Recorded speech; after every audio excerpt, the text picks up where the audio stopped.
This is the X-Zone Broadcast Network, broadcasting worldwide on broadcast affiliates and satellite program providers, including CNN Broadcast Network, Sirius Satellite Network, Star Media, Good News Radio Network, Angel Broadcast Network, Wiki Broadcast Network, and WPBN TV. For more information on the X-Zone Broadcast Network, visit us at www.xzbn.net.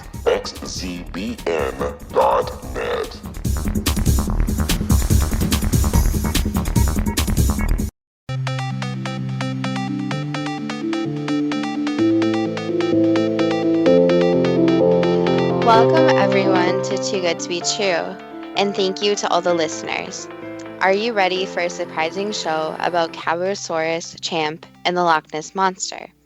Before we start getting into details, let's just briefly talk about psychic insight and how we apply it. We choose a subject, then research it, and based on that research, we determine what we think needs to be explained by creating a series of questions. Then Justina provides psychic insight to answer those questions. The psychic insight is narrated towards the end of the show. Accepting the psychic insight is a question of individual belief. Now let's go through the disclaimers. Here are the disclaimers. Neither of us claim to have any expertise in any subjects that we discuss. We relate information we find through research and the psychic insight. We are always delighted to hear from the listeners. The show only lasts an hour. We don't have the time to present exhaustive research on any topic. This means that there will be information that we do miss. We want to provide a basis for the psychic insight. We don't care if a theory turns out too good to be true, as the show name suggests. We are only interested in finding out more of the truth about topics. Spirit can only relate insight that is appropriate for our time in history. Free will cannot be affected. Only comments that are appropriate for our time can be given through the psychic insight. Much of the subject matter in shows may have already been covered many times in other media. We want to look into subjects in a new, different way and be thought-provoking. We are not so good with pronouncing names. We apologize. And a final disclaimer.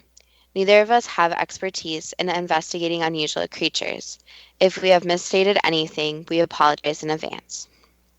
Thank you, Justina, for letting me choose the subject of legendary sea and lake creatures. You just wanted to talk about the Loch Ness Monster and threw in a couple other cryptids to make it seem like you were looking at a larger subject. Anyway, I thought we were only going to talk about the Loch Ness Monster if a listener suggested it. I saw some footage from the television show called Unsolved Mysteries from 2008 that had a segment on frequent sightings of Cabrosaurus, named after Cadborough Bay on the southern tip of Vancouver Island in British Columbia, Canada. The witnesses seemed to be very credible. Champ from Lake Champlain was mentioned as well in the show. We couldn't exclude the Loch Ness Monster, especially as a lighter subject than recent ones seems to be a good idea. I agree that a lighter subject is welcome. We could have some fun with this subject, but the Loch Ness Monster may just be a myth. So who is Champ? Champ is an alleged type of lake monster that lives in Lake Champlain, which is situated at the United States-Canada border with a coastline in Vermont, New York State, and Quebec. The lake has an area of 435 square miles, or over 1,100 square kilometers. Why are Champ and Nessie called monsters? I checked dictionary.com, and the monsters are defined by descriptions such as ugly, legendary, not of normal appearance, or frightening. So if you just think legendary and not of normal appearance, I think that those are descriptions that would fit. I don't think anybody has claimed that any of these creatures have chewed anyone in half. Cabrosaurus isn't called a monster, though. Cabrosaurus, originally named Cabrosaurus wilsey, suggests that the creature is a species and a dinosaur, even if the name was not given by a biologist. Where did the name Wilsey in Cabrosaurus wilsey come from? In the 1930s, a newspaper editor from Victoria, British Columbia, called Archie Wills, first gave the creature the name Cabrosaurus, hence the name Cabrosaurus wilsey. That's funny, but what does Cabrosaurus look like? Have there been many sightings? Regarding their appearance, I'm going to quote from Wikipedia. Cadborosaurus wilsey is said by witnesses to resemble a serpent with vertebral coils or humps in tandem behind the horse-like head and a long neck, with a pair of small elevating front flippers and either a pair of hind flippers or a pair of large webbed hind flippers fused to form a large fan-like tail region that provides powerful forward propulsion, unquote. The original quote was from the book Cadborosaurus, Survivor from the Deep by Dr. Paul LeBlanc and others, which has an artist's impression of one of the creatures on the cover. The book supports the case for Cadborosaurus being real living creatures. Regarding sightings, apparently there have been a lot of them over the years. You didn't mention how large these creatures are. Were sightings just in the Cadboro Bay, or have there been sightings in other places? According to Wikipedia, there have been more than 300 sightings in the last 200 years, including Cadboro Bay, the Saanich Peninsula in British Columbia, and also in San Francisco Bay in Northern California. Apparently, the Inuit people of Alaska have drawings of them on their canoes to keep the creatures away. Native people acknowledging real or imaginary creatures. We have come across this before. Yes, without going into any details, that didn't lead to a good outcome. We'll have to get into some eyewitness reports after this short break, and also to start talking about some other creatures, and maybe even get into your favorite topic, which is the Loch Ness Monster.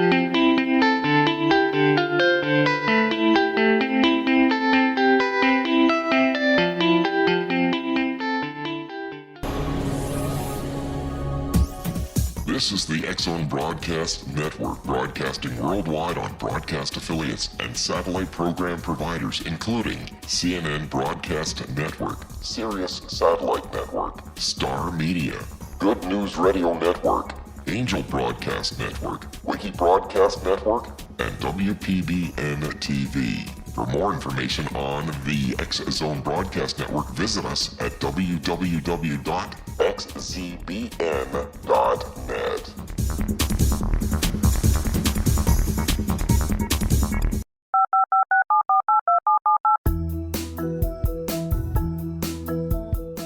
Did you know that when you're on the road with limited data or Wi-Fi, you can still listen to the X-Zone Radio Show with Rob McConnell, The Science of Magic with Gwilda Wiyaka, X-1, Dimension X, Space Patrol, and every minute of the X-Zone Broadcast Network by calling 213-401-0080, courtesy of Audio Now. No smartphone, app, or internet needed. It saves your data plan and it's free if you have unlimited minutes. Call 213-401-0080 to listen on any phone, anytime, anywhere. Remember 213-401-0080 for the best of the paranormal, parapsychology, and sci-fi radio programming anywhere, 24/7, 365.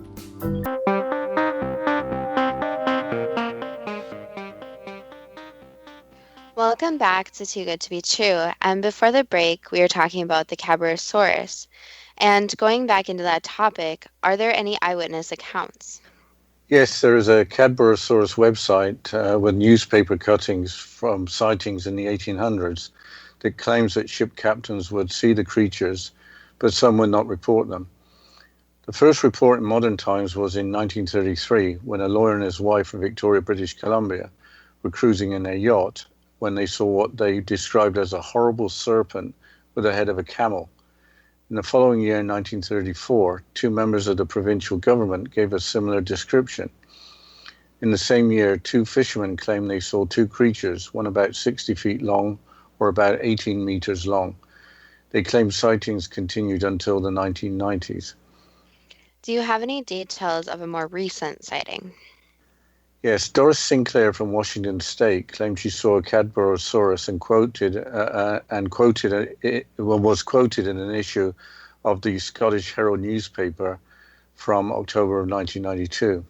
I'll quote, "I was at a spot on the jetty on the rocks and I spotted him about 30 feet from where I was sitting. The sea was calm and the ocean was on my right and Gray's Harbour was on my left.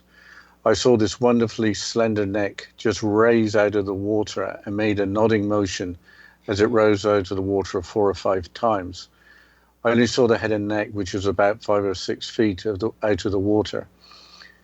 It suggested elegance. It had a kind of dignity about it. I felt honoured," unquote. So, why is a Scottish newspaper covering a story thousands of miles away? The Pacific West Coast and Scotland have alleged creatures in common. Are there any pictures of the creature? Regarding pictures, the most famous pictures are from 1937. It could be a dead Cadborosaurus or something more common. Why weren't people sure of what it was? The carcass was found in the stomach of a dead whale at the Naden Harbour whaling station and was photographed. The available pictures show some kind of creature, but its body was wrapped in what looks like a tarp. The head was reported to resemble that of a dog with horse-like features and with a turned-down nose like a camel. The creature had a flat, horizontal or fluke like a whale and short foreflippers. The carcass, which was about 12 feet or about 3.7 meters long, was taken to a museum for identification. There, the carcass was dismissed as being a type of a whale and was not preserved. The staff at the whaling station, who were used to finding dead creatures in the stomachs of whales, did not agree and insisted that the carcass was not any type of whale. So, somebody received the carcass of a strange creature, didn't identify it as a Cadborosaurus, and then didn't keep any body parts just in case. Yeah, just keeping a skeleton would have provided permanent physical evidence one way or the other. There have been other carcasses to examine over the years, but these have been officially identified as other known sea animals, but not Cadborosaurus. Has anyone tried to catch one alive? There are 2 reports that have some skepticism associated with them. In 1968, Captain Bill Hageland claims to have caught a very young Cadborosaurus near De Courcy Island, British Columbia. The creature was about 16 inches long and 1 inch in diameter, or about 41 centimeters long and 2.5 centimeters in diameter. Fearing the creature was going to die because it was frantically trying to escape, Bill Hageland released the creature. Later in 1991, Phyllis Harsh claims she captured another very young Cadborosaurus, which was about 2 feet long or 61 centimeters long. It was stranded off the Washington state coast on Johns Island. I congratulate them both. Would it be worth killing either of the creatures for 15 minutes of fame? Besides Unsolved Mysteries, which you mentioned, is there any other television show that has reported on Cadborosauruses? In 2011, the Discovery Channel had a special on Cadborosaurus with the Hillstrand brothers from the Deadliest Catch series. Discovery Channel purchased video footage of an alleged Cadborosaurus observed by a Washington state fishing boat captain in 2009. The video footage, which is grey and grainy, is easy to find on the internet. Dr. Paul LeBlanc, the Cadborosaurus author who we mentioned earlier, was also in the show. The Hillstrand brothers have a fishing vessel, the Time Bandit. Did they catch one? I think we would have heard about it if they had caught one, so of course they didn't. You had information, something else strange occurring in the Pacific Northwest. It sounded really bizarre. I'm not sure if it has anything to do with anything, but in a similar location to where Cadborosaurus have been reported as being sighted, severed human feet have been washed up on shore. Yes, I've heard about the feet, but is it just a hoax? At least one hoax was reported in 2008. Somebody put an animal foot in a sock and then into an athletic shoe with a bunch of seaweed. But news outlets like national newspapers and major broadcasting networks have reported on incidents since 2007. Severed feet still inside shoes kept washing up on shores of the Salish Sea. Before you ask, the Salish Sea is created by a network of coastal waterways in British Columbia and Washington State. Vancouver Island and the Olympic Peninsula separate the Salish Sea from the Pacific Ocean. Is Cadborough Bay on the Salish Sea? Cadborough Bay opens out into the Harrow Strait and the Salish Sea, so yes. We could be adding 2 and 2 and making 27. So how many human feet have been washed up? 16 since August of 2007, all in athletic shoes. The severed feet belong to 5 males, 2 females, and 3 of unknown gender. Only 2 have been left feet, both of which were matched with right feet. Only 5 feet have been matched to 4 persons. The remaining 11 feet have not been matched to anyone. Apparently, only 1 foot had the appearance of being intentionally severed. This could be just a strange event that's occurring roughly in the same part of the world, but the timelines are different. Athletic shoes worn by the masses only occurred from the 1970s. Why don't we change subject and work east to Lake Champlain and talk about the local legend of Champ? According to Wikipedia, which considers Champ to be folklore, there have been over 300 sightings of Champ. What does Champ look like? With that many sightings, there must be a good idea of what Champ looks like. Here is a quote from Wikipedia regarding a report of a sighting from 1819. Quote, an 1890 report in the Plattsburgh Republican entitled Cape Ann Serpent on Lake Champlain reports a Captain Crumb sighting an enormous serpentine monster. Crumb estimated the monster had been about 187 feet long and approximately 200 yards away from him. Despite the great distance, he claimed to have witnessed it being followed by 2 large sturgeon and a billfish. I was able to see that it had 3 teeth and the eyes the color of peeled onions. He also described the monster as having a belt of red around its neck and a white star on its forehead. Unquote. Captain Crumb, spelt C-R-U-M, sounds like it could be a made-up name ending in R-U-M, as in rum. Is there a more recent sighting that sounds like a rather large creature, unless Captain Crumb was mistaken? Here's another quote from Wikipedia for a sighting in 2005. Champ reportedly could be seen in a video taken by fisherman Dick Affolter and his stepson Pete Baudet in the summer of 2005. Close examination of the images may be interpreted either as a head and neck of a plesiosaur-like animal with an open mouth in one frame and a closed mouth in another, or a fish or eel. Although 2 retired FBI forensic image analysts who reviewed the tape said it appears authentic and unmanipulated, one of them added, "There's no place in there that I can actually see an animal or any other object on the surface," unquote. Let's mention another sighting from Lake Champlain. Yeah, the following quote is again from Wikipedia, but not really about a sighting. Quote, one piece of evidence, though not a sighting per se, is the recording of sounds from within the lake by Fauna Communications Research Institute in 2003, working as part of a Discovery Channel program. The group described the sounds as being similar to those produced by beluga whales or dolphins, neither of which are known to live in Lake Champlain. An article describing the recordings has been published in scientific literature, unquote. There was some video of the Cabrosaurus. Is there any video of Champ? Yes, the website cryptozoologynews.com has a video of an alleged creature from July of 2016. An anonymous Navy veteran and IT professional from Vermont made the video. The video was taken at 4 a.m. and, of course, is in the dark. Here is a quote from the anonymous person. Quote, the head's similar morphology to an alligator head can be seen moving through the water. Only the top half appears visible. Also similar to how an alligator moves on the water's surface, with only eyes and nostrils exposed, he told Cryptozoology News. Deep eye ridges, vertical pupil, very similar to an alligator except for a protrusion on the snout between the eyes. A snout crest possibly. And the nostrils seem more to point more forward than an alligator's, unquote. I looked at the video and it looked fake. It looked to me like something being pulled along. Why don't we change subject again and work further east to Lochness in Scotland?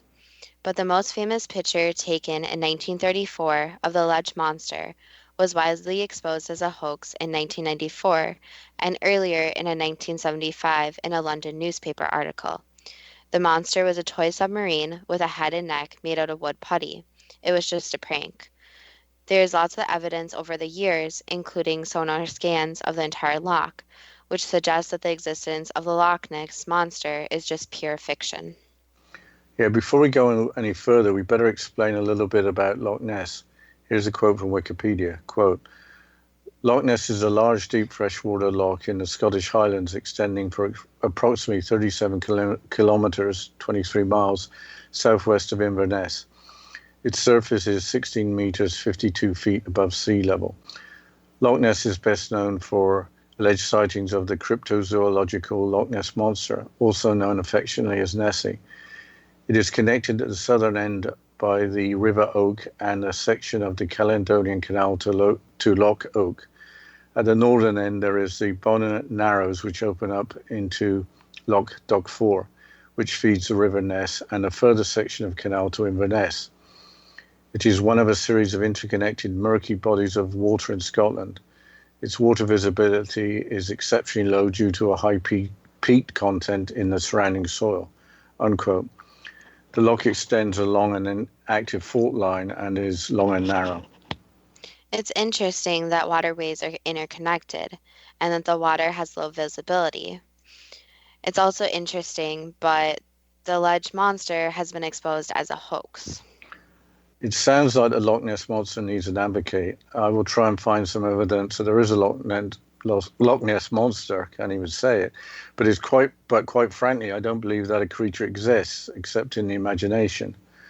But let's start with a recent claimed sighting. I will quote from the London Daily Mail dated June 27th, 2017. In the article, Peter Jackson and Philippa Wern from Sydney, Australia were vacationing in Scotland. I think we'll start a quote after the next break because I don't think we got time before we have to move on. So do you want to take us into the next break, Justina? Yes, after this short break, we'll continue discussing the Loch Ness Monster and then get into the questions and the psychic insight.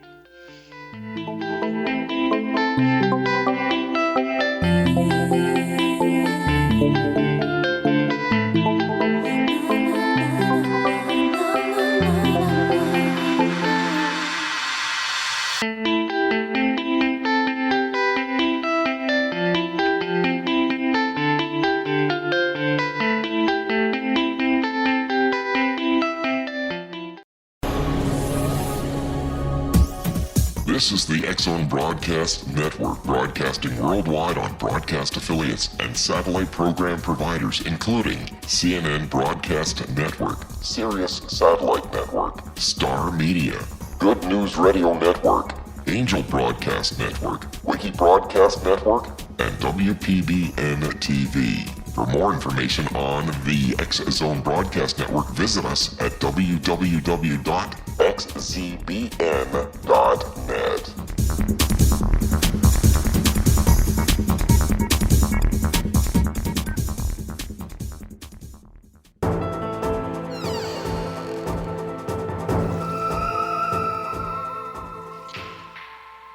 Welcome back to Too Good to Be True, and before the break we were discussing the Loch Ness Monster.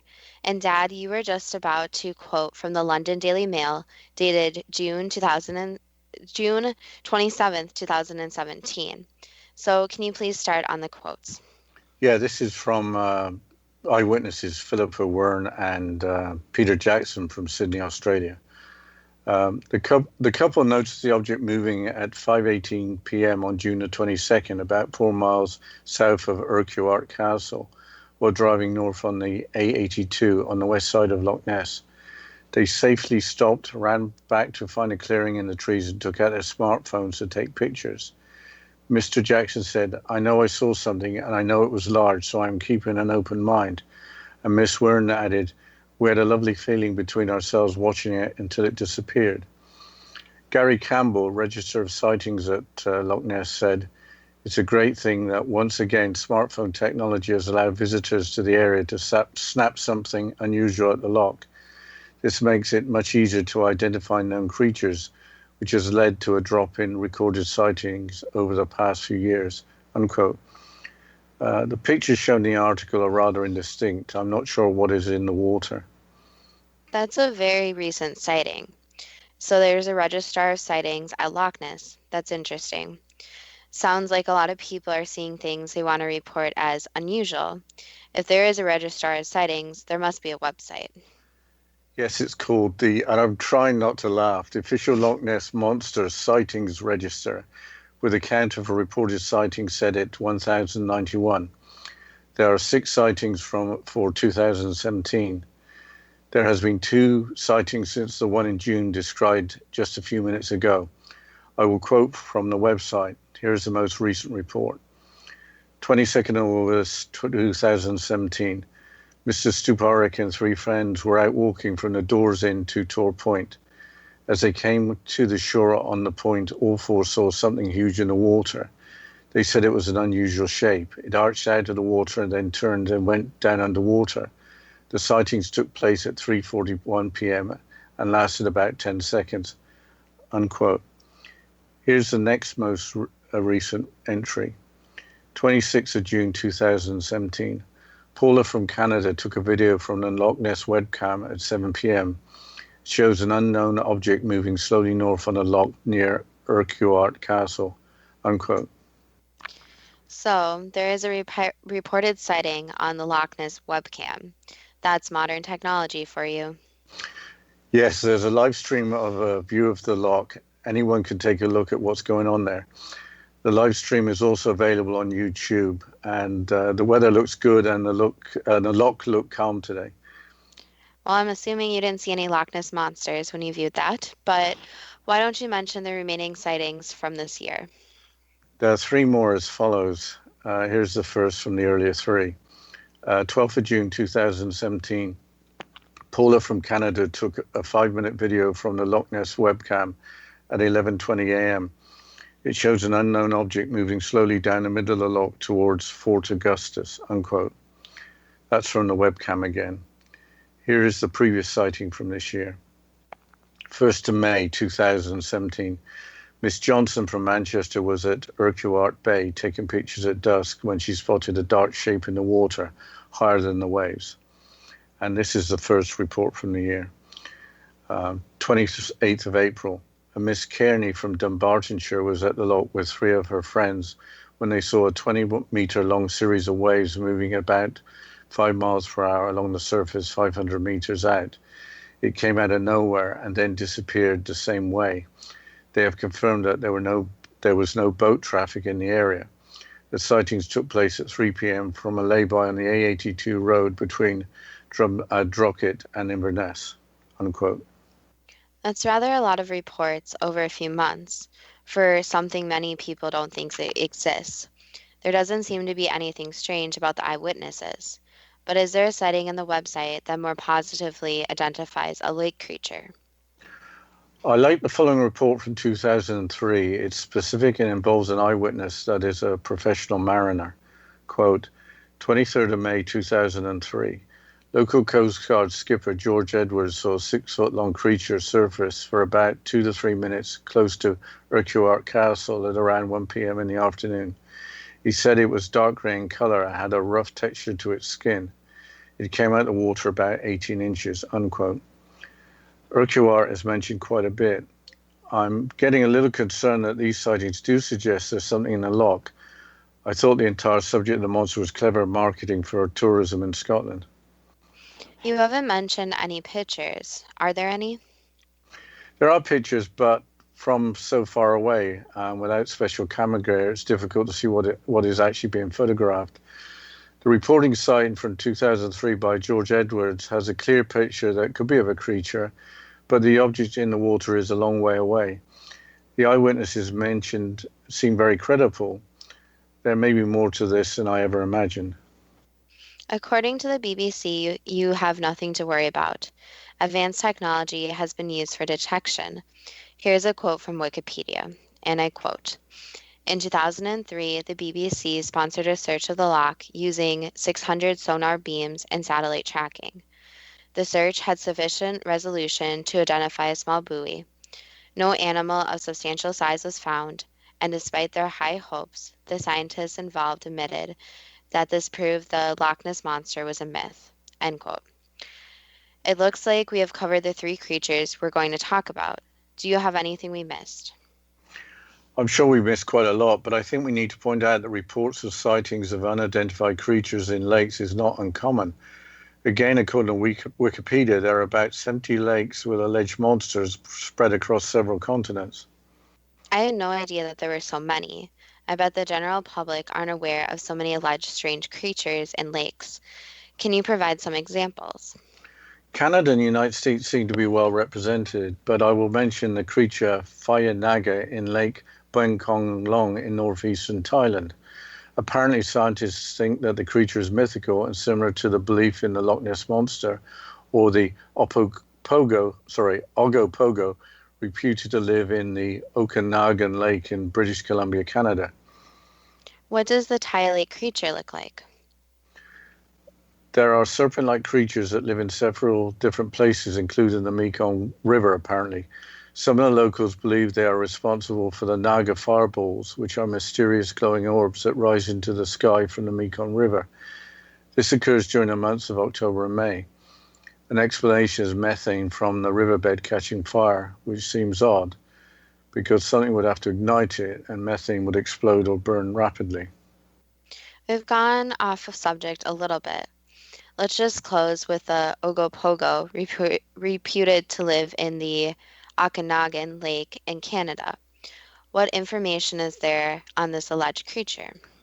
According to the Life Science website, Okanagan Lake is Canada's Loch Ness. Here's a description of the creature from the same website. Ogopogo is often described as dark and multi-humped, with green, black, brown, or grey skin. The head is said to look like that of a snake, sheep, horse, seal, or even an alligator. Some eyewitnesses say it has ears or horns, others don't. Many sightings simply describe a featureless log that came alive, unquote. We don't have time to mention any more lakes, but it appears that Loch Ness has become a franchise. So why does Loch Ness get all the attention? You would think before today that there's only one lake with sightings of alleged creatures. I don't really know, but maybe there's something old and mystical about the area. It is an unspoilt location, but easily accessible with a highway running right alongside it. But anyway, I'll ask the first question regarding Cadborosaurus. Of over 300 possible sightings of Cadborosaurus, how many were of whales, sharks, or other known sea animals? Many were of already known sea animals. Were some of Cadborosaurus? A very long time ago, yes, but none of the current ones. Do the Inuit people of Alaska believe that Cadborosaurus are real creatures? Yes. Why do the Inuit people of Alaska have pictures of Cadborosaurus on their canoes? Because it was once a creature, but the creature no longer exists. When Cadborosaurus was in existence, was the description accurate of being serpent-like with vertical coils or humps in tandem behind the horse-like head? Yes. Was Doris Sinclair's account from 1992 accurate in that she actually saw a Cadborosaurus? No. What did she actually see? It was a whale. How long ago did Cadborosaurus live? Before the 1900s, so it's been a very long time since they actually existed. What was the creature found in the stomach of a dead whale at the Naden Harbor whaling station? It was a different type of fish, but it was not the actual Cadborosaurus. Why weren't the remains of the creature preserved and stored? Because it didn't seem important to the people at the time, and there's many unknown fish and different species in the ocean. So it's actually not very rare to find strange things that whales and other large animals eat. What did Captain Bill Hagelund catch alive in 1968? It was a different species of fish, but it was not this creature, since this creature is more related to the ancient dinosaurs. So it could not survive in the current waters with the water shifting and the salt levels changing. So what he caught was a strange type of fish, but is not the Cadborosaurus. So it was a yet unidentified species. Correct. What did Phyllis Harsh catch alive in 1991? Again, a different type of species of fish, and that was more eel-like. What was the creature in the video that was shown in the television show Hill Stranded from 2011? That was actually just a whale, but it looked like a strange whale from that angle. So the problem is that the water does do tricks on when you're recording things, since the water reflects differently. So some things may appear differently, especially when they are in the water. Is it true that feet in athletic shoes are being washed up along the coast of the Salish Sea? Yes. How did the feet become severed? So there are multiple different reasons. So some of them are from people who have actually jumped by themselves and ended up in the water. So some are by suicide, and some others are by people who were killed. Were they killed in accidents? Not all of them, no. Why were the victims wearing athletic and no other type of shoes? Because of how the athletic shoes actually are. So some other types of shoes will end up actually sinking instead of floating. So the athletic shoes actually help the feet have more of a buoyancy in the water. Are those feet washing up due to normal deaths, unfortunately? I would not say normal, since some of the people were murdered, but there's nothing really abnormal. It's just how the beach is situated, the water is situated, or it's easier for them to wash up there than any other place. Is there any connection between the location of Cadborosaurus sightings and severed feet in athletic shoes? No, there is no creature going around eating people. I think we got time for one more question before the break. What did Captain Crumb see in Lake Champlain in 1819? That was a true sighting. Okay, I think we're coming up to a break, Justina. Do you want to take us there? Yes, after this short break, we'll continue with the questions and the psychic insight, and then maybe have some time to actually discuss the psychic insight and our reaction.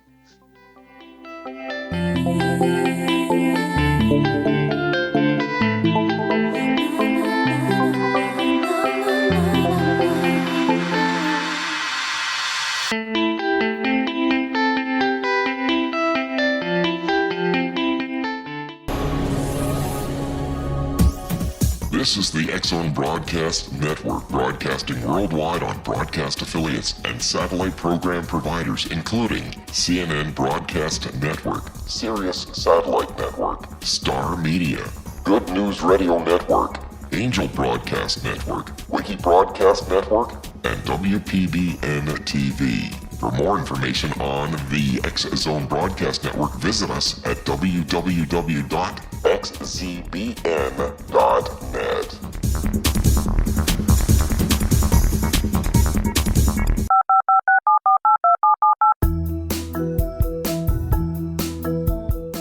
Did you know that when you're on the road with limited data or Wi-Fi, you can still listen to the X-Zone Radio Show with Rob McConnell, The Science of Magic with Gwilda Wiyaka, X-1, Dimension X, Space Patrol, and every minute of the X-Zone Broadcast Network by calling 213-401-0080, courtesy of Audio Now.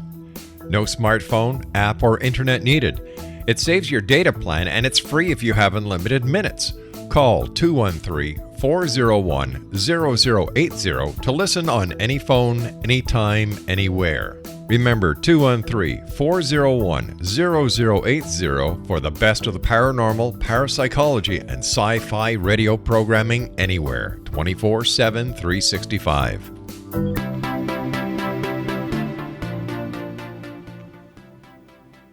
Welcome back to Too Good to Be True. And before the break, we were going through the psychic insight and the questions. So, Dad, can you please continue with the psychic insight and the questions? And I believe we just were talking about Captain Crumb right before this. Yes, Captain Crumb apparently is real, or was real, and had a true sighting. Did the creature that was sighted have a belt of red around its neck and a white star on his forehead? Yes. What did fisherman Dick Affelter and his stepson Pete Baudet see in 2005? That was, again, a normal creature, just a normal fish. What was the source of the sounds recorded from Lake Champlain in 2003? Basically, that was a combination of the animals, the wind, and the weather. So the sound basically echoed off differently. So the sounds were just normal sounds that were basically amplified. So it's just normal animals. Correct. What was the object in the video made by the anonymous Navy veteran from Vermont in 2016? Another undiscovered species. So it wasn't the same as the creature seen by Captain Crumb in 1819. Correct. Is there a creature known as Champ living in Lake Champlain? No. How are these creatures appearing in a lake? Are they coming from somewhere else? Yes and no. So obviously some different species did come from other places, while some are native to the earth. But the problem is that a lot of species are undiscovered since they basically haven't really explored the bodies of water too thoroughly yet. And there also is a possibility too that in some bodies of water where people introduce known species and they end up adapting to the actual habitat and changing into their own species. So take, for example, if you take one species of fish from down in the south, you try to bring it up to a northern state. If the species actually survives, it might actually adapt to the lakes and adapt to the different habitats. Is the creature seen by Captain Crumb no longer living in the lake? Correct, it is no longer in the lake. So conditions change and creatures cannot continue living where they were. Yes, some creatures just die out. Okay, I'm going to change subjects here to Loch Ness. What did Peter Jackson and Philippa Wyrne see in Loch Ness in June of this year? They saw an unknown species. What did Mr. Stuparich see in the loch in August? The same thing. What did Paula from Canada see in the loch from the webcam in June, firstly on the 12th and then on the 26th? Again, the same creature. What did Miss Johnson from Manchester see in the loch in May? The same creature again. What did Miss Kearney from Dunbartonshire see in the loch in May? The creature. In May of 2003, what did Captain George Edwards see in the loch? Basically, you can call it the Loch Ness Monster, since it is undiscovered species that has existed for a very long time. Are there more than one of these creatures in the loch? Yes. Is there anything about this creature to be scared about? It is not going to eat humans, so there's really nothing to be afraid of. It is just a creature that has existed basically since the dinosaur age. So there is basically spottings of it, but it knows how to hide itself. In the 2003 sonar and satellite tracking search of Loch Ness, why wasn't anything found? Because it buried itself. Was that in mud or in rocks? Both, using survival instincts. Why are there something like 70 different lakes in the world thought by some to have unidentified creatures? Because a lot of the species have not yet been discovered, and just like turtles and alligators and whales and known creatures, there have been other creatures that have adapted and evolved since the dinosaur age and even before that. So these creatures are not really intelligent, but they know how to adapt and hide so they don't go extinct. So animals are very smart and do know that humans pose a threat to them. And let's say if the so-called Loch Ness Monster, whatever you want to call it, came out and showed itself to humans, a bunch of humans would rush to the lake and would all try to murder the creature and use it for its own studies. So a lot of the creatures like to stay hidden since they are basically more scared of humans than humans are scared of them. Is there a creature which is called Phaya Naga living in Lake Buen Kong Long in northeastern Thailand? Yes, but that creature is not the same as the Loch Ness Monster. So the thing is that there's a lot of different aquatic creatures that are not yet discovered, and each lake or body of water has unique properties that the species has adapted to. Is it like the Loch Ness Monster in that it knows how to hide? These species possess their own level of intelligence. So let's take whales as an example. Whales have enough intelligence to try to stay away from humans and not exactly swim near humans, since they could potentially be hurt or killed by them. So different species have learned different methods so that they can blend in with their environments. Famous Australian naturalist Steve Irwin, when filming whales, found that a whale swam to him. Did the whale know that Steve Irwin loved animals? Yes, it's all about energy. So the energy you put out to the animals feel very easily, since animals, almost all of them, are very sensitive. Does Fire Naga also live in the Mekong River? No, What other glowing orbs seen rising from the Mekong River in May and October? those are balls of energy. So they're nothing to do with methane. No, What creates the energy? just the energy of the people and the conditions are right, so they are visible. Is the alleged creature called Ogopogo, reputed to live in Okanagan Lake, Canada, a reality? Yes, but that one is more like a fish. So there's more of a known type of creature. Yes, What more is there to learn about any of these creatures? there's a lot to learn about them, and especially with the Loch Ness Monster. One is hard since it's not really a monster.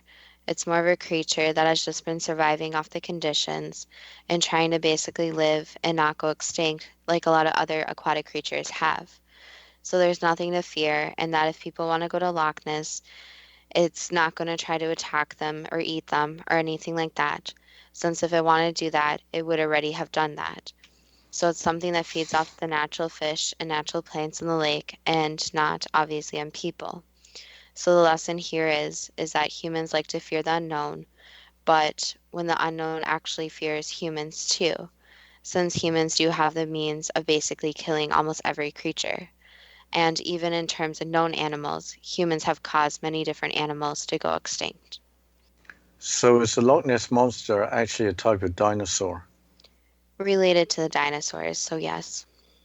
Will mankind understand more about these strange sightings in the years to come? Yes and no, so it depends how people approach it. For example, in some lakes, different fish and different discoveries will actually be done, and people will know about more about the different species. However, creatures like the Loch Ness Monster will be very hard to study in that they don't want to be removed from their natural environment. So it'd be very bad to go into Loch Ness, get the Loch Ness Monster, and put it in some type of aquarium. And the thing is, these animals should be studied in their natural habitats instead of just being killed and used for science. That was the last of the questions. I now have to ask the question, is the Loch Ness Monster actually a living creature too good to be true?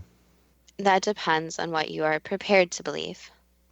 I'm trying to figure out what I am prepared to believe, but creatures sensing that a search is going on and then hiding is pretty amazing. Well, there's no getting away from the eyewitness accounts that appear to be reported by perfectly normal people. I have to ask the next question. Years ago, were living Cabrosaurus and living Champ too good to be true? That also depends on what you are prepared to believe. I think the most interesting aspect is that animals can sense the energy of humans and react accordingly. I'm not in favor of creatures being discovered. That means, which would mean death to one or more of them and possibly imprisonment in an aquarium. Yes, I'm grateful that nothing in Loch Ness was found using sonar and satellite tracking. We can go on believing or not believing, but if there are creatures in the loch, I hope they may remain undiscovered for a very long time. Well, it seems to me that people are going to be looking at the loch for a very long time, even if it's just through the webcam. I must say I am absolutely surprised by the eyewitness accounts and also by the psychic insight. I just thought the whole subject was a joke, but there is a serious side to it. Well, and as I mentioned to you while we were actually writing this up, the only thing I really associated with the Loch Ness Monster was the Scooby-Doo movie about it. So that was the first thing I thought about was a fictional TV show about the Loch Ness Monster. So a lot of this was actually really surprising to me. Yeah, I was kind of sad Cadborosaurus was no longer with us. That would have been very much too good to be true, but apparently there was one, and it was interesting that the comment was made that the seas were shifting, the salt content was changing. I wasn't aware that was happening, but I guess it is. and just shows what a fragile planet we live on. Well, let's of course mention our Facebook page. So we do have a Facebook page, which is Too Good to Be True, and the first two is spelled TWO. So if you want to go to Facebook, type in Too Good to Be True and like or follow us on there. And we would love to hear feedback, hear anything you think. Do you still think the Loch Ness Monster is fiction? Do you believe in the Loch Ness Monster? Do you know of any other lakes with strange creatures? And of course, we're always open to any different show topics. So we would love to hear from the listening audience. Do you have anything to add, Dad? No, I'm just going to go on the webcam now and see what I can see. Well, of course, thank you to all the listeners and stay tuned for next week's show.